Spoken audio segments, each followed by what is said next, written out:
പ്രിയമുള്ളവരെ, നോമ്പുകാലത്തിൻ്റെ 6ാം ഞായറാഴ്ചയിലേക്ക് നാം കടക്കുകയാണ്. ഇന്നത്തെ സുവിശേഷത്തിൽ മർക്കോസിൻ്റെ സുവിശേഷം 8-ാം അധ്യായം 31 മുതൽ 9-ാം അധ്യായം 1-ാം വാക്യം വരെയുള്ള ചെറിയ ഈ വാക്യങ്ങളിലൂടെ വലിയ മഹത്തായ ഒരു ആശയപ്രപഞ്ചം തന്നെ ഈശോ അവതരിപ്പിക്കുകയാണ്.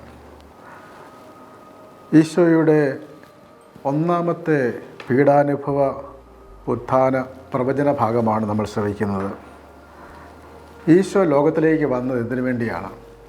എല്ലാവരും ഈ ലോകത്തിൽ ജനിക്കുന്നത് ജീവിക്കുവാൻ വേണ്ടിയാണ്. എന്നാൽ ഈശോ ഈ ലോകത്തിലേക്ക് വന്നത് തൻ്റെ ജീവൻ ബലിയായി അർപ്പിക്കാൻ വേണ്ടിയാണ് എന്നാണ് പ്രസിദ്ധനായ വചനപ്രഘോഷകൻ ഫുൾട്ടൺ ജെ ഷീൻ പ്രഖ്യാപിക്കുന്നത്. ഈശോയ്ക്ക് വ്യക്തമായ ചില ലക്ഷ്യങ്ങളുണ്ടായിരുന്നു തൻ്റെ ജീവിതത്തെക്കുറിച്ച്, ജീവിത നിയോഗത്തെക്കുറിച്ച്. അതുകൊണ്ട് കർത്താവ് പറയുന്നത് 31-ാം വാക്യം അവിടെ മുതൽ ആരംഭിക്കുന്ന ഈ കാര്യങ്ങൾ വിശുദ്ധ മർക്കോസിൻ്റെ സുവിശേഷത്തിൻ്റെ 2-ാം ഭാഗം എന്ന് വിശേഷിപ്പിക്കാവുന്ന ഒന്നാണ്. ഈ സുവിശേഷത്തിൻ്റെ ആദ്യത്തെ 7 അധ്യായങ്ങളിലൂടെ ഈശോ ആരാണ്, ഈശോയുടെ വ്യക്തിത്വം എന്താണ് എന്ന് വിശദമാക്കുകയാണ്. ഈശോയുടെ മഹത്വപൂർണമായ അത്ഭുതങ്ങൾ, ഈശോ നൽകുന്ന വലിയ സന്തോഷത്തിൻ്റെ തിരുവചനങ്ങൾ, അതോടൊപ്പം തന്നെ ഈശോ നേരിടുന്ന എതിർപ്പുകൾ, ഈശോയുടെ വ്യക്തിത്വം, ഈശോയുടെ മഹത്വം ഒക്കെ വ്യക്തമാക്കുന്ന ഭാഗങ്ങളാണ്. എന്നാൽ ഈ 2-ാമത്തെ ഈ ഭാഗം, ഈ അധ്യായം ഒരു ടേണിംഗ് പോയിൻ്റ്, ഒരു വഴിത്തിരിവിൻ്റെ ഭാഗമായിട്ടാണ് അവതരിപ്പിക്കുന്നത്. ഈ അധ്യായത്തിൽ മുതൽ കർത്താവിൻ്റെ ദൗത്യത്തെക്കുറിച്ച്, പ്രധാന ദൗത്യത്തെക്കുറിച്ച് കേന്ദ്രീകരിക്കുന്ന ചിന്തകളാണ് സുവിശേഷകൻ അവതരിപ്പിക്കുന്നത്. അതുകൊണ്ട് 31-ാം വാക്യത്തിൽ പറയുകയാണ്, മനുഷ്യപുത്രൻ. ഈശോ സ്വയം വിശേഷിപ്പിക്കുന്നത് ദാനിയേൽ 7:14 കാണുന്ന പഴയ നിയമത്തിൻ്റെ പൂർത്തീകരണമായ മനുഷ്യപുത്രൻ. മനുഷ്യപുത്രൻ വളരെയേറെ സഹിക്കുകയും ജനപ്രമാണികൾ, പ്രധാന പുരോഹിതന്മാർ, നിയമജ്ഞർ എന്നിവരാൽ തിരസ്കരിക്കപ്പെടുകയും വധിക്കപ്പെടുകയും 3 ദിവസങ്ങൾക്ക് ശേഷം ഉയിർത്തെഴുന്നേൽക്കുകയും ചെയ്യേണ്ടിയിരിക്കുന്നു. അവൻ ഈ കാര്യങ്ങൾ ശിഷ്യന്മാരെ പഠിപ്പിക്കുവാൻ തുടങ്ങി. അപ്പോൾ മനുഷ്യപുത്രൻ വളരെയേറെ സഹനം ഏറ്റെടുക്കണം. ആ സഹനം എന്തൊക്കെയാണ്? തിരസ്കരണമാണ് ഒന്നാമത്തെ സഹനം. പ്രത്യേകിച്ച് സമൂഹത്തിൻ്റെ പ്രധാനപ്പെട്ട ആളുകൾ, ജനപ്രമാണികൾ, പ്രധാന പുരോഹിതന്മാർ, നിയമജ്ഞർ, ഇവരെല്ലാം സമൂഹത്തിൻ്റെ മുഖ്യധാരയിൽ നിൽക്കുന്നവരെല്ലാം ഈശോയെ ഉപേക്ഷിക്കും, തിരസ്കരിക്കും, അവസാനം വധിക്കപ്പെടും. എന്നാൽ 3 ദിവസങ്ങൾക്ക് ശേഷം ഉയിർത്തെഴുന്നേൽക്കുകയും ചെയ്യേണ്ടിയിരിക്കുന്നു. അപ്പോൾ ചെയ്യേണ്ടിയിരിക്കുന്നുള്ള വാക്കിൻ്റെ അർത്ഥം ഇതൊരു നിയോഗമാണ്. ഈശോ ഇത് ചെയ്യേണ്ടിയിരിക്കുന്നു. പിതാവ് കൽപ്പിച്ചു തന്ന, ഈശോ ഏറ്റെടുത്ത ആ വലിയ നിയോഗമാണിത്. ഈശോയുടെ ബലി സമർപ്പണം അതൊരു നിയോഗമാണ്. വിശുദ്ധ അഗസ്തീനോസ് പുണ്യവാനും മാർ ക്രിസോസ്റ്റം പുണ്യവാനും സഭാപിതാക്കന്മാർ അവരൊക്കെ പറയുന്നത് ഈശോയുടെ ഒരു നിയോഗമാണിത്. ഈശോ ഏറ്റെടുത്ത, ഈശോയുടെ ദൗത്യം ഇതായിരുന്നു. അതുകൊണ്ട് കർത്താവ് ഈ കാര്യങ്ങൾ അവരെ പഠിപ്പിക്കുവാൻ തുടങ്ങി. ഇതിനൊരു പശ്ചാത്തലമുണ്ട്. ഇതുവരെയും ഈശോ ആരാണ് എന്നുള്ള ആ ചോദ്യങ്ങൾക്കെല്ലാം ഉത്തരം നൽകുന്ന ഭാഗമാണ് ഈ സുവിശേഷത്തിൻ്റെ അവസാന ഭാഗം. 8-ാം അധ്യായത്തിൽ ഈ സുവിശേഷ ഭാഗത്തിന് തൊട്ട് മുമ്പുള്ള ഭാഗം, അതായത് ശിമിയോൻ ശിഷ്യന്മാരുടെ പ്രതിനിധിയായി ഏറ്റുപറയുകയാണ്, നീ മിശിഹായാണ്. താൻ ആരാണ്, തന്നെക്കുറിച്ച് മറ്റുള്ളവർ എന്ത് പറയുന്നു? ചിലർ സ്നാപയോഹന്നാനെന്നും മറ്റു ചിലർ ഏലിയ എന്നും വേറെ ചില പ്രവാചകന്മാരിൽ ഒരുവനെന്നും പറയുന്നു. അപ്പോൾ ഞാൻ ആരാണെന്നാണ് നിങ്ങൾ പറയുന്നതെന്ന് ചോദിക്കുമ്പോൾ ശിഷ്യന്മാർ ഈശോയെ മനസ്സിലാക്കി എന്നുള്ളതാണ്. ഈശോയുടെ വ്യക്തിത്വം എന്താണെന്ന് മനസ്സിലാക്കി. അത് വാസ്തവത്തിൽ ഈശോയുടെ വലിയൊരു, ഈ സുവിശേഷത്തിൻ്റെ ഈ പകുതി ഭാഗം വരുമ്പോഴുള്ള ഒരു വിജയകരമായ പരിസമാപ്തിയാണ്, ഒരു ട്രയംഫൻ്റ് കൺക്ലൂഷൻ എന്ന് പറയും. അങ്ങനെ ഈശോയുടെ ആ വ്യക്തിത്വം എന്താണെന്ന് ശിഷ്യന്മാർ മനസ്സിലാക്കി. നീ മിശിഹായാണ്. പക്ഷേ ഏത് തരത്തിലുള്ള മിശിഹായാണ് എന്ന് ഈശോ വ്യക്തമാക്കുകയാണ് തുടർന്ന്. അതാണ് നമ്മൾ കാണുന്നത്.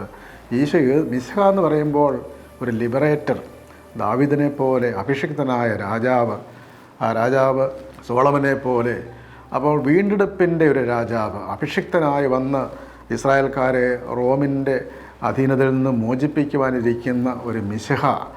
അതാണ് ഒരു പൊളിറ്റിക്കൽ മിശിഹ, രാഷ്ട്രീയ വിമോചകനായിട്ടാണ് അവർ പ്രതീക്ഷിച്ചത്. അതേസമയം തന്നെ പ്രവാചക ദൗത്യമുള്ളൊരു വ്യക്തി, വലിയൊരു പ്രവാചകൻ ആയിട്ട് ഈശോയെ മനസ്സിലാക്കിയിരുന്നു. അപ്പോൾ ഈശോ ഒരു ഭൗതിക വിമോചകനായിട്ടാണ് വാസ്തവത്തിൽ അവർ മനസ്സിലാക്കിയിരുന്നത്. മിശിഹ എന്ന് പറഞ്ഞാൽ ഒരു ഭൗതിക വിമോചകനാണ്, ഭൗതിക രാജാവാണ്. പക്ഷേ ഇവിടെ മിശിഹ ആരാണ്?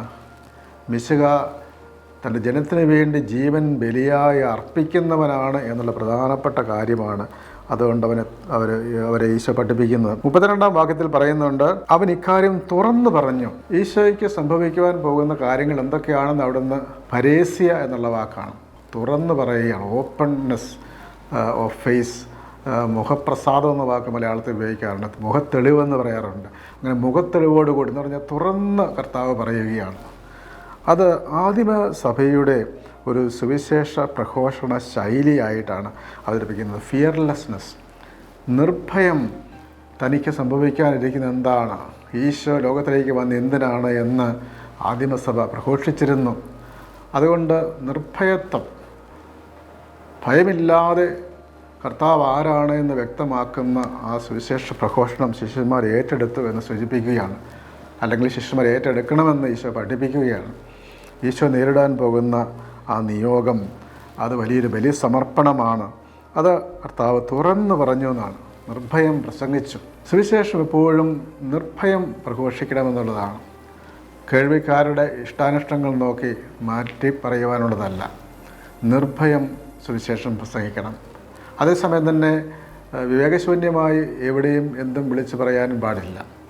അതുകൊണ്ട് സുവിശേഷ പ്രഘോഷണത്തിൻ്റെ ഒരു അടിസ്ഥാന തത്വം തന്നെ നിർഭയം സുവിശേഷം പ്രസംഗിക്കുക. കർത്താവിൻ്റെ അഭിഷേകം സ്വീകരിച്ച്, ദൈവത്തിൻ്റെ അഭിഷേകം സ്വീകരിച്ച് ഈശോ പ്രഘോഷിച്ചതുപോലെ ആദിമസഭ അങ്ങനെ പ്രഘോഷിച്ചു എന്നുള്ളതാണ്. ഇക്കാര്യം തുറന്നു പറഞ്ഞപ്പോഴാണ് പിന്നീടുണ്ടാകുന്ന സംഭവം. പത്രോസ്, ശിമയോൻ കേപ്പ അവനെ മാറ്റി നിർത്തി തടസ്സം പറയാൻ തുടങ്ങി. അപ്പോൾ ഈശോ മിശിഹായായിട്ട് ലോകത്തിലേക്ക് വന്ന് രാജാവായി വാഴും എന്നാണ് പ്രതീക്ഷിച്ചിരുന്നത്. പക്ഷേ ഇപ്പോൾ പറയുന്നത് എന്താണ്? അത് അദ്ദേഹം കേൾക്കുമ്പോൾ അദ്ദേഹത്തിന് മനസ്സിലാക്കാൻ സാധിക്കുന്നില്ല. മാറ്റി നിർത്തി തടസ്സം പറയാൻ തുടങ്ങിയപ്പോൾ ഈശോ പറയുന്ന വാക്കെന്താണ്? പത്രോസിനെ ശാസിച്ചുകൊണ്ട് പറഞ്ഞു, സാത്താനെ, എൻ്റെ മുമ്പിൽ നിന്ന് പോകൂ, നിൻ്റെ ചിന്ത ദൈവീകമല്ല മാനുഷികമാണ്. അപ്പം മാനുഷികമായ ചിന്തയോടുകൂടി, ഒരുതരം ഭൗതികവാദ ചിന്തയോടുകൂടി കർത്താവിനെ അനുഗമിക്കുന്ന അവസ്ഥ, അത് കർത്താവ് തിരുത്തുന്നത് വളരെ രൂക്ഷമായ ഭാഷയിലാണ്. സാത്താനെ എന്ന് വിളിക്കുകയാണ്. സാത്താൻ എന്ന വാക്കിൻ്റെ അർത്ഥം അക്യൂസർ, കുറ്റങ്ങൾ കണ്ടുപിടിക്കുകയും പിന്തിരിപ്പിക്കുകയും നിഷേധാത്മകമായി ചിന്തിക്കുകയും പ്രവർത്തിക്കുകയും ചെയ്യുന്ന ആളിൻ്റെ മൂർത്തി രൂപമാണ് അറമായ ഭാഷയിൽ സാത്താൻ. അങ്ങനെ നീ എൻ്റെ മുമ്പിൽ നിന്ന് പോകൂ, നിൻ്റെ ചിന്ത മാനുഷികമാണ്, ദൈവീകമല്ല. മാനുഷികവും ലൗകികവുമായ ചിന്തയോടുകൂടി കർത്താവിനെ അനുഗമിക്കരുത്. ദൈവികമായ ചിന്തയുണ്ട്. ഇന്നത്തെ ലോകത്തിൽ മുഴുവനും ഭൗതിക ചിന്തകൾ നിറഞ്ഞു നിൽക്കുമ്പോൾ ദൈവിക ചിന്തയിലേക്ക് ഉയർന്നെങ്കിൽ മാത്രമേ, അതുകൊണ്ടാണ് മെറ്റഫിസിക്കൽ വേൾഡ്, അതിഭൗതികമായ ആശയങ്ങളും ചിന്തകളും നൽകുന്ന മതപരമായ വിചാരങ്ങൾ ഇന്ന് കുറഞ്ഞു വരുമ്പോൾ യഥാർത്ഥത്തിൽ ഉന്നതമായ ഹൃദയങ്ങളുടെ ഉന്നതങ്ങളിലേക്ക് ഉയർത്തുമെന്ന് കുർബാനയെ പ്രാർത്ഥിക്കുന്നുണ്ടല്ലോ. അങ്ങനെ ഉന്നതമായ ചിന്തകൾ നമുക്ക് ആവശ്യമാണ്. അതുകൊണ്ടാണ് നിൻ്റെ ഈ മാനുഷിക ചിന്ത വെടിയുക. ഈശോ അനുഗമിക്കണമെങ്കിൽ ദൈവിക ചിന്ത ആവശ്യമാണ്. ഈ നോമ്പ് കാലത്ത് നമുക്കും ആവശ്യകരമായ കാര്യമാണിതാണ്. സഭാപിതാവായ സുറിയാനി സഭാപിതാവ് മാർ അപ്രയം പറയുന്നത്, ഇവിടെ സാത്താൻ ഇവിടെ വന്ന് ശിമയോൻ്റെ അധരങ്ങളിലൂടെ സാത്താൻ സംസാരിക്കുന്നതായിട്ടാണ്. ആദിമ സ്ത്രീയായ ഹവ്വായെ പരീക്ഷിച്ചതുപോലെ ഇപ്പോൾ ശിമയോൻ്റെ അധരത്തിലൂടെ ഈശോയെ സാത്താൻ പരീക്ഷിക്കുകയാണ്. അതുകൊണ്ട് ഈ പരീക്ഷയെ ഈശോ ജയിക്കുകയാണ്. കാരണം ഈശോയ്ക്ക് ചില നിയോഗമുണ്ട്. ഈശോ ലോകത്തിലേക്ക് വന്ന് ഒരു ശിശുവായി ജനിച്ച് തൊട്ടിൽ കിടന്ന് മനുഷ്യജീവജാതന്മാരെ എല്ലാം ആനന്ദിപ്പിച്ചതുപോലെ അവിടുന്ന് പാതാളങ്ങളിലേക്ക് ഇറങ്ങി അവിടെയുള്ളവരെയും രക്ഷിക്കണമായിരുന്നു. അതിനുശേഷം അവിടുന്ന് ലോകത്തിലുള്ള സകലരെയും രക്ഷിക്കുവാൻ വേണ്ടി അവിടുന്ന് കുരിശിൽ ആരോഹണം ചെയ്തത് സകലരെ രക്ഷിക്കുവാൻ വേണ്ടിയാണ്. അതിനുശേഷം പാതാളങ്ങളിൽ ഇറങ്ങുന്നു, അവിടുന്ന് ഉത്ഥാനം ചെയ്യുന്നു. ഇതെല്ലാം സൂചിപ്പിക്കുകയാണ് ഈശോ ലക്ഷ്യം വെച്ചത് എന്നാണ് മാർ അപ്രയം പിതാവ് പറയുന്നത്. അതുകൊണ്ട് കർത്താവിൻ്റെ ദൈവികമായ ചിന്തയോടുകൂടി, ദൈവികമായ പദ്ധതിയോടുകൂടി കർത്താവ് മുന്നോട്ട് വരുന്നു. അതിനുശേഷമാണ് കർത്താവ് പറയുന്ന മറ്റൊരു കാര്യം, ശിഷ്യന്മാരോടൊപ്പം ജനക്കൂട്ടത്തെയും തൻ്റെ അടുക്കിലേക്ക് വിളിച്ചു വരുത്തി അവരോട് പറഞ്ഞു, ആരെങ്കിലും എന്നെ അനുഗമിക്കുവാൻ ആഗ്രഹിക്കുന്നെങ്കിൽ അവൻ തന്നെ പരിത്യജിച്ച് തൻ്റെ കുരിശുമെടുത്തുകൊണ്ട് എന്നെ അനുഗമിക്കട്ടെ. അപ്പോൾ ഈശോയെ അനുഗമിക്കണമെങ്കിൽ എന്ത് ചെയ്യണം? തന്നെ തന്നെ പരിത്യജിക്കണം. സ്വാർത്ഥ ചിന്തകൾ, ഭൗതിക ചിന്തകൾ, ലൗകിക ചിന്തകളെല്ലാം ഉപേക്ഷിക്കണം. തൻ്റെ കുരിശെടുത്തുകൊണ്ട്, ഓരോരുത്തർക്കും അവരുടെ കുരിശെടുക്കുവാനുണ്ട്. കാരണം ക്രൂശീകരണത്തിന് മുമ്പായിട്ട് ചെയ്യുന്ന കാര്യം, കുരിശിൻ്റെ കുറുകെയുള്ള ഭാഗം കുരിശിക്കപ്പെടാനുള്ള ആളിൻ്റെ ചുമലിൽ വെച്ച് കൊടുക്കാറുണ്ട്. ഇതുപോലെ ഓരോരുത്തരുടെയും ജീവിതത്തിൽ ഉള്ള കുരിശുകൾ, ഓരോരുത്തരുടെയും ജീവിതത്തിലുള്ള സഹനങ്ങൾ അത് എടുത്തുകൊണ്ട് അവൻ എന്നെ അനുഗമിക്കട്ടെ. ഇപ്പോൾ കുരിശെടുത്തുകൊണ്ട് പലരും ജീവിക്കുന്നു, കുരിശെടുത്തുകൊണ്ട് യാത്ര ചെയ്യുന്നു, ജീവിതത്തിൻ്റെ ഭാരങ്ങളും സങ്കടങ്ങളും ഉള്ള മാറാപ്പുകൾ ഏന്തി മുന്നോട്ട് പോകുന്നു. പക്ഷേ ആരെയാണ് അനുഗമിക്കുന്നത്? സ്വാർത്ഥാഭിലാഷങ്ങൾക്ക് വേണ്ടി കുരിശെടുക്കുന്നു, സ്വന്തം ലക്ഷ്യങ്ങൾ സാധിക്കാൻ വേണ്ടി കുരിശെടുക്കുന്നു. അതല്ല വേണ്ടത്. പിന്നെ എന്താണ്?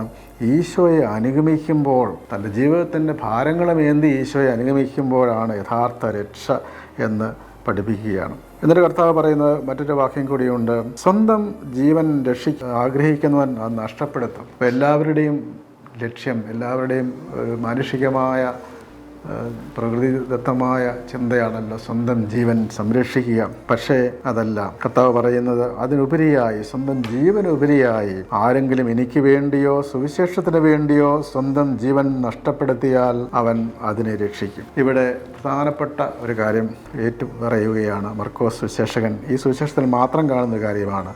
എനിക്ക് വേണ്ടിയോ സുവിശേഷത്തിന് വേണ്ടിയോ. മത്തായിയുടെ സുവിശേഷത്തിലും ലൂക്കായുടെ സുവിശേഷത്തിലും ഈ ഭാഗം ഈ സുവിശേഷത്തിന് വേണ്ടി എന്നുള്ള വാക്ക് കാണുകയില്ല. കാരണം മർക്കോസിൻ്റെ സുവിശേഷം ചെറിയ സുവിശേഷമാണെങ്കിലും അതിൽ സുവിശേഷത്തിന് വലിയ പ്രാധാന്യം കൊടുക്കുന്നുണ്ട്. മർക്കോസ് 1-ാം അധ്യായം 1-ാം വാക്യം തന്നെ ഈശോമിശിഹായുടെ സുവിശേഷത്തിൻ്റെ ആരംഭം എന്നാണ്. അങ്ങനെ സുവിശേഷത്തിന് വലിയ പ്രാധാന്യം കൊടുക്കുകയാണ്.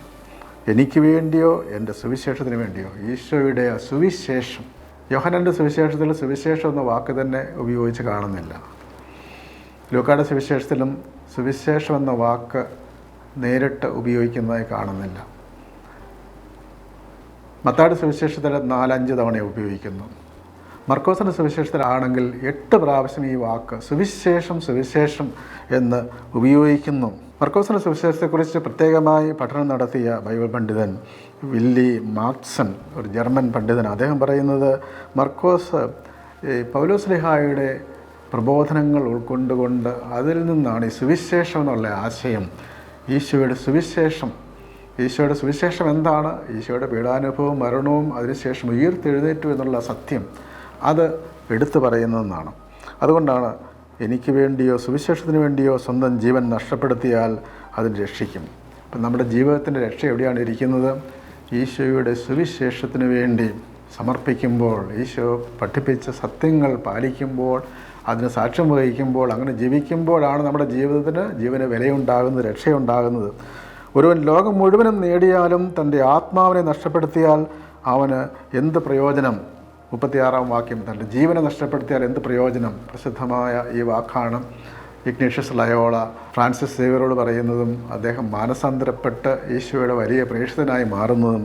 ലോകം മുഴുവനും നേടിയാലും ജീവൻ നഷ്ടമായാൽ എന്ത് പ്രയോജനം? മനുഷ്യൻ സ്വന്തം ആത്മാവിന് പകരമായി എന്ത് കൊടുക്കും? വീണ്ടും ഈശോ ആവർത്തിക്കുകയാണ്, പാപം നിറഞ്ഞതും അവിശ്വസ്തവുമായ ഈ തലമുറയിൽ എന്നെക്കുറിച്ചോ എൻ്റെ വചനങ്ങളെക്കുറിച്ചോ. വീണ്ടും ആവർത്തിക്കുകയാണ്. സുവിശേഷം തന്നെയാണ് ഉദ്ദേശിക്കുന്നത്, എൻ്റെ വചനങ്ങളെക്കുറിച്ചും. ഇതും മത്തായിയുടെയും ലൂക്കായുടെയും സുവിശേഷത്തിൽ ഈ ഭാഗം വിവരിക്കുമ്പോൾ ഈ വാക്ക് കാണുകയില്ല. എന്നെക്കുറിച്ചോ എൻ്റെ വചനങ്ങളെക്കുറിച്ചോ.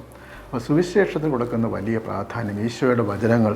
അതേക്കുറിച്ചോ ലജ്ജിക്കുന്നവനെപ്പറ്റി മനുഷ്യപുത്രനും തൻ്റെ പിതാവിൻ്റെ മഹത്വത്തിൽ വിശുദ്ധദൂതന്മാരുടെ ഒപ്പം വരുമ്പോൾ ലജ്ജിക്കും. അപ്പോൾ സുവിശേഷം അഭിമാനത്തിൻ്റെ വചനങ്ങളാണ്. ആ സുവിശേഷത്തിൽ അഭിമാനിക്കണം. ഈശോയുടെ ദർശനം, ഈശോ നൽകുന്ന കാഴ്ചപ്പാടുകൾ, അതിൽ അഭിമാനിച്ച് ജീവിക്കണം. അപ്പോൾ കർത്താവ് പറയുന്ന വലിയൊരു കാര്യം, ഈ സഹനങ്ങൾ, കുരിശുകൾ, ഈശോയ്ക്ക് ഏറ്റെടുക്കാൻ പോകുന്ന സഹനങ്ങൾ, ഈ സഹനങ്ങൾ എന്തിനു വേണ്ടിയുള്ളതാണ്? സഹനങ്ങളിലൂടെയാണ് യഥാർത്ഥത്തിൽ രക്ഷ ലഭിക്കുന്നത്. വെറുതെയുള്ള സഹനമല്ല, മറിച്ച് ഈശോയോടൊപ്പമുള്ള സഹനമാണ്. ഇന്നത്തെ പത്രോസിൻ്റെ ലേഖനത്തിൽ നമ്മൾ വായിക്കുന്നുണ്ട്, ക്രിസ്തീയ സഹനം. ക്രിസ്ത്യാനി എന്ന നിലയ്ക്കാണ്, 1 പത്രോസ് 4-ാം അധ്യായം 16-ാം വാക്യം, ക്രിസ്ത്യാനി എന്ന നിലയ്ക്കാണ് ഒരുവൻ പീഡ സഹിക്കുന്നതെങ്കിൽ അതിലവൻ ലജ്ജിക്കാതിരിക്കട്ടെ. പിന്നെ ക്രിസ്ത്യാനി എന്ന നാമത്തിൽ അഭിമാനിച്ചുകൊണ്ട് അവൻ ദൈവത്തെ മഹത്വപ്പെടുത്തട്ടെ. അപ്പോൾ ഈശോയുടെ പീഡകളിൽ നിങ്ങൾ സന്തോഷഭരിതരായുവിൻ, നിങ്ങൾ ആഹ്ലാദിക്കുമെന്നാണ് 4:13 പറയുന്നത്. അതുകൊണ്ട് അഗ്നിപരീക്ഷകൾ, പ്രലോഭനങ്ങൾ, അതുപോലെ തന്നെയുള്ള സഹനങ്ങൾ വരുമ്പോൾ നിങ്ങൾ തളർന്നു പോകരുത് എന്നാണ് പറയുന്നത്. പൗലോസ് തന്നെ പറയുന്നുണ്ടല്ലോ, എൻ്റെ ജീവിതം നൈവേദ്യമായി ഒഴിക്കപ്പെടാനിരിക്കുന്നു, ഞാൻ നല്ല ഓട്ടമോടി. പ്രസിദ്ധമായ വാക്ക് 2 തിമോത്തിയോസ് 4:6 നൈവേദ്യമായി ഒഴിക്കപ്പെടുമെന്ന് പറയുന്നത്. എൻ്റെ ജീവിതം ഒരു സമർപ്പണം ആയിട്ട് ബലിയായി സമർപ്പിക്കപ്പെടാൻ പോകുന്നുവെന്നാണ് പറയുന്നത്. അപ്പോൾ ബലിയായി സമർപ്പിക്കപ്പെടാൻ പോകുന്നത് ഒരു സഹനത്തിലൂടെയുള്ള സമർപ്പണമാണ്. അദ്ദേഹം രക്തസാക്ഷിയായി മാറുകയായിരുന്നല്ലോ, പത്രോസും അങ്ങനെ തന്നെയായിരുന്നല്ലോ. അപ്പോൾ ഈ സഹനം മനുഷ്യനെ എന്താക്കി മാറ്റും? സഹനത്തിലൂടെയാണ് മനുഷ്യനെ ശുദ്ധീകരിക്കുന്നത്. 2 കാര്യങ്ങളാണ് പറയുന്നത്. ഇന്നത്തെ 1-ാമത്തെ വായനയിൽ നിയമാവർത്തന പുസ്തകം 8-ാം അധ്യായത്തിൽ പ്രത്യേകമായി അവിടെ പറയുന്നുണ്ട്, അവർക്കുണ്ടാകുന്ന സഹനങ്ങൾ. ഈ 40 സംവത്സരവും നിങ്ങൾക്കൊരുപാട് സഹനങ്ങളുണ്ടായി, മരുഭൂമിയിലൂടെ നിങ്ങൾ നടക്കേണ്ടി വന്നു. എൻ്റെ കൽപ്പന അനുസരിക്കുന്നോ ഇല്ലയോ എന്ന് അറിയുവാനും നിങ്ങളെ പരീക്ഷിച്ച് നിങ്ങളുടെ ഹൃദയവിചാരങ്ങൾ മനസ്സിലാക്കാനും വേണ്ടിയാണ്. അപ്പോൾ ഈശോയുടെ ആ ദൗത്യത്തിൽ പങ്കുചേരണമെങ്കിൽ ഈ പഴയ നിയമ ജനതയെ പങ്കെടുത്തതുപോലെയുള്ള സഹനങ്ങളിലൂടെ നമ്മൾ പങ്കുചേരണം. എന്നിട്ട് അവിടെ പറയുകയാണ്, നിങ്ങൾ ഈ 40 സംവത്സരവും നിങ്ങളുടെ വസ്ത്രങ്ങൾ പഴകി കീറിപ്പോവുകയോ കാലുകൾ വീങ്ങുകയോ ചെയ്തില്ല. ഇതിനു വേണ്ടിയാണ് ദൈവമായ കർത്താവ് നിങ്ങൾക്ക് ശിക്ഷണം നൽകുവാൻ വേണ്ടിയാണ്. അങ്ങനെ ഗോതമ്പും ബാർലിയും മുന്തിരിച്ചെടിയും അത്തിവൃക്ഷവും മാതളനാരകവും ഒക്കെയുള്ള സ്ഥലങ്ങൾ, നിങ്ങളവിടെ സുഭിക്ഷമായ അപ്പം ഭക്ഷിക്കും. തേൻ ഉള്ള സ്ഥലം 8-ാം വാക്യത്തിൽ പറയുകയാണ്. നിങ്ങൾ ഭക്ഷിച്ച് സംതൃപ്തരാകുമ്പോൾ നിങ്ങൾ ദൈവത്തിന് നൽകിയിരിക്കുന്ന നല്ല ദേശത്തെ പ്രതി കർത്താവിന് സ്തുതി അർപ്പിക്കണം. അത്താഴത്തിന് ശേഷം അവൻ സ്തോത്രം ചെയ്തെന്ന് പറയുന്ന ഈ വാക്യത്തിൻ്റെ അടിസ്ഥാനത്തിലാണ്. സംതൃപ്തരാകുമ്പോൾ ദൈവം നൽകുന്ന ഓർത്ത് ദൈവത്തിന് നന്ദി പറയണം. കാരണം ദൈവം നിങ്ങൾക്ക് വലിയ ശിക്ഷണം നൽകുവാൻ വേണ്ടി. അപ്പോൾ പരീക്ഷകളും സഹനങ്ങളും വാസ്തവത്തിൽ ശിക്ഷണം നൽകുവാൻ വേണ്ടിയാണ്. നമ്മളുടെ പ്രസിദ്ധനായ മലയാള കവി നാലപ്പാട്ട് നാരായണ മേനോൻ്റെ കവിത കണ്ണുനീർത്തുള്ളി കേട്ടിട്ടുണ്ടല്ലോ. ഉരുക്കിയിടുന്നു എഴുന്നേരിലിട്ട് മുക്കുന്നു വീണ്ടും ഭുവനൈക ശില്പി, മനുഷ്യകൃത്താം കനകത്തെ ഏതോ പണിത്തരത്തിനുപയുക്തമാക്കുവാൻ. അപ്പോൾ മനുഷ്യൻ്റെ ഈ സഹനങ്ങൾ എന്തിനു വേണ്ടിയാണ്? ആ സഹനങ്ങളെല്ലാം ഈ മനുഷ്യ ഹൃദയത്തെ വലിയ ഒരു കനകത്തെ സ്വർണം പോലെ ഉരുക്കി അവൻ നല്ല പണിത്തരത്തിന് ഉപയുക്തമാക്കുവാൻ വേണ്ടിയാണെന്ന് കവി പറയുന്നത്. ഈ സഹനത്തിൻ്റെ ലക്ഷ്യം സൂചിപ്പിക്കാൻ വേണ്ടിയാണ്. സഹനം ശിക്ഷണത്തിനാണെങ്കിൽ മറുവശം കൂടിയുണ്ട്. സഹനം വലിയൊരു മാതൃകയാണ്. മുതിർന്നവരുടെ സഹനം 2 മക്കബായൽ പുസ്തകം 6-ാം അധ്യായം 18 മുതൽ ഏലിയാസറിൻ്റെ രക്തസാക്ഷിത്വം വളരെ ഹൃദയസ്പർശിയായി വിവരിക്കുന്നുണ്ട്. ഈ 90-ാം വയസ്സിൽ അദ്ദേഹത്തെ നിർബന്ധിക്കുകയാണ് നിഷിദ്ധമായ ഭക്ഷണം, പന്നിമാംസം കഴിക്കണമെന്ന്. അപ്പോൾ അദ്ദേഹം പറയുകയാണ്, പൗരുഷത്തോടെ ഞാൻ എൻ്റെ ജീവൻ അർപ്പിക്കുകയാണ്, അതുവഴി ഞാൻ എൻ്റെ വാർദ്ധക്യത്തിലും യോഗ്യനെന്ന് തെളിയും. അപ്പോൾ സ്വമനസാലെ എങ്ങനെയാണ് ശ്രേഷ്ഠ മരണം എന്നതിന് യുവാക്കൾക്ക് മഹത്തായൊരു മാതൃകയായിരിക്കും ഇത്. അപ്പോൾ ഈ വന്യമയോധികനായ ഏലിയാസറിൻ്റെ രക്തസാക്ഷിത്വം, അദ്ദേഹം എന്തിനുവേണ്ടി രക്തസാക്ഷിത്വം വഹിക്കുന്ന ഈ സഹനം ഏറ്റെടുക്കുന്നതിന് വേണ്ടിയാണ്. തൻ്റെ സമൂഹത്തിലെ യുവജനങ്ങൾക്ക് മാതൃകയാകാൻ വേണ്ടിയാണ്. മരണത്തിൽ നിന്നും മർദ്ദനമേറ്റപ്പോൾ മരണത്തിൽ നിന്നും രക്ഷപ്പെടാമായിരുന്ന എനിക്ക് ഈ പ്രഹരത്തിൽ നിന്നും ഉത്കടമായ ശരീരവേദന ഉണ്ടെങ്കിലും കർത്താവിനോടുള്ള ഭക്തിയാൽ ഇവ സഹിക്കുന്നതിൽ എൻ്റെ ആത്മാവ് സന്തോഷിക്കുന്നു. അതാണ് 2 മക്കബായർ 6-ാം അധ്യായം 30-ാം വാക്യം. ഈശോയോടുകൂടി സഹിക്കുമ്പോൾ അത് സന്തോഷകരമായ അനുഭവമായി മാറും. പൗലോസ് പറയുന്നുണ്ടല്ലോ, കൊളോസ്യൻസ് 1:24 കർത്താവ് മിശിഹായുടെ സഹനങ്ങളിൽ ഞാൻ സന്തോഷിക്കുന്നു. കർത്താവ് മിശിഹായുടെ ശരീരത്തിൻ്റെ മുറിവുകളിലുള്ള കുറവ് അത് എൻ്റെ സഹനത്തിലൂടെ ഞാൻ പരിഹരിക്കും എന്ന് പറഞ്ഞാൽ ഈശോയുടെ സഹനത്തോട് ചേർന്ന് ഞാൻ സഹിക്കുന്നു. നാം എല്ലാവരും മനുഷ്യർ പലതരത്തിലുള്ള സഹനങ്ങൾ സ്വയം വരുത്തി വെക്കുന്നതാവാം, മറ്റുള്ളവർ നമ്മെ ഏൽപ്പിക്കുന്നവയാവാം. അങ്ങനെ പലതരത്തിലുള്ള സഹനങ്ങളിലൂടെ കടന്നു പോകുന്നു. കഷ്ടപ്പാടുകളും സഹനങ്ങളും വേദനകളും കണ്ണീരും ഒക്കെ മനുഷ്യൻ്റെ ജീവിതത്തിലുണ്ട്. അവയെല്ലാം ഈശോ പഠിപ്പിക്കുന്നതാണ്. ഈ സഹനങ്ങളെല്ലാം വിശുദ്ധീകരിക്കണം.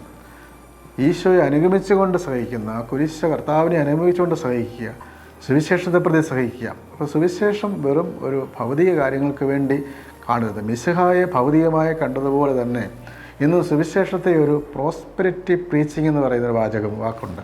അതായത് സുവിശേഷത്തെ ഭൗതിക സമൃദ്ധിക്ക് വേണ്ടി, രോഗശാന്തി ലഭിക്കുവാൻ, ഭൗതിക കാര്യങ്ങൾ ലഭിക്കുവാൻ, കാര്യസാധ്യത്തിന് വേണ്ടി വചനപ്രഘോഷണം നടത്തുകയും അത് കേൾക്കുകയും അതിന് പോവുകയും ചെയ്യുന്നു. സുവിശേഷത്തിൻ്റെ കാതൽ എന്താണ്? അത് കർത്താവിനോടൊപ്പം ജീവിക്കുക, കർത്താവിൻ്റെ വചനങ്ങൾ ഉൾക്കൊള്ളുക. അതുകൊണ്ട് ഈ നോമ്പുകാലത്തിൻ്റെ 6ാം ഞായറാഴ്ചയിലേക്ക് കടക്കുമ്പോൾ സഹനത്തിൻ്റെ പൊരുൾ എന്താണെന്ന് മനസ്സിലാക്കി നമ്മളുടെ ജീവിതത്തിൻ്റെ സഹനങ്ങൾ ഈശോയുടെ സഹനത്തോട് ചേർത്ത് വയ്ക്കുവാൻ, അല്ല കർത്താവ് നൽകുന്ന ആ വലിയ പാഠം, മനുഷ്യപുത്രൻ വളരെയേറെ സഹിക്കുകയും തിരസ്കരിക്കപ്പെടുകയും വധിക്കപ്പെടുകയും ചെയ്യും.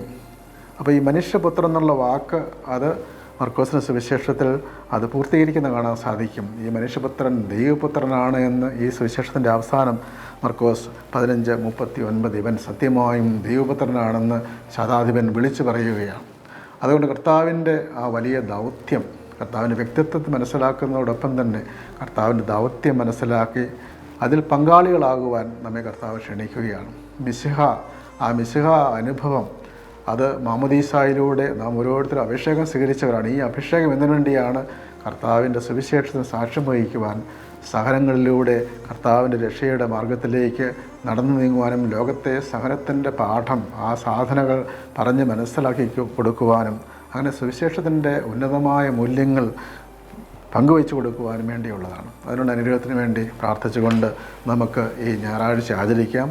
ദൈവം നമ്മെ എല്ലാവരെയും അനുഗ്രഹിക്കട്ടെ.